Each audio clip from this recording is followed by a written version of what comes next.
সাম্প্রতিক উদ্ভূত পরিস্থিতির কারণে হন ইউনিয়ন পরিষদ চেয়ারম্যান, পৌরসভা মেয়র, সিটি কর্পোরেশনের মেয়র ও কাউন্সিলর কল অনুমতি ছাড়াই কর্মস্থলে অনুপস্থিত আছে। এর ফলে জনগণের জন্ম মৃত্যু নিবন্ধন সংক্রান্ত সেবা প্রাপ্তি বিঘ্নিত হওয়ার এবং জনস্বার্থ ক্ষুণ্ণ হওয়ার। এই পরিস্থিতির জন্ম মৃত্যু নিবন্ধন ইস্যুত নতুন নির্দেশনা দিয়ে স্থানীয় সরকারি বিভাগ আগস্টের 14 তারিখ বুধবার স্থানীয় সরকারি বিভাগতুন সংশ্লিষ্ট হলর হাসে সিরি ফাড়াইয়ের এই নির্দেশনা দনই রেজিস্ট্রার জেনারেলের হাজ্জলয়ে রেজিস্ট্রার জেনারেল ব্যাগ বিভাগীয় কমিশনার, সিটি কর্পোরেশনের প্রধান নির্বাহী কর্মকর্তা, জেলা প্রশাসক ও উপজেলা নির্বাহী কর্মকর্তা কলর হাসে এই সিটি ফাড়ানোই।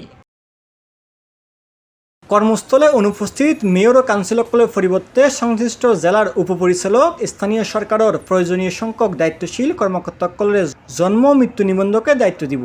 এসব কর্মকর্তাসকলের নিবন্ধকের ইউজার আইডি ও পাসওয়ার্ড প্রদান করিব। পুনরায় আদেশ ন দেন পর্যন্ত এসব কর্মকর্তা নিবন্ধকে দায়িত্ব পালন করিব।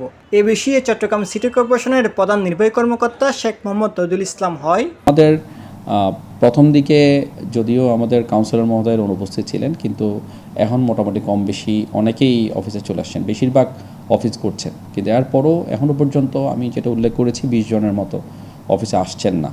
তো সেই বিষয়টা নিয়ে আমাদের শঙ্কা ছিল এবং আজকে আমরা একটি প্রজ্ঞাপন পেয়েছি। লোকাল গভর্নমেন্ট ডিভিশনের যে অধীন যে কর্মকর্তা এখানে আছে লোকাল গভর্নমেন্টের, ওকে দায়িত্ব দেওয়া হয়েছে। এই ক্ষেত্রে ও যে কোনো অফিসারকে এটা দায়িত্ব দিতে পারবে।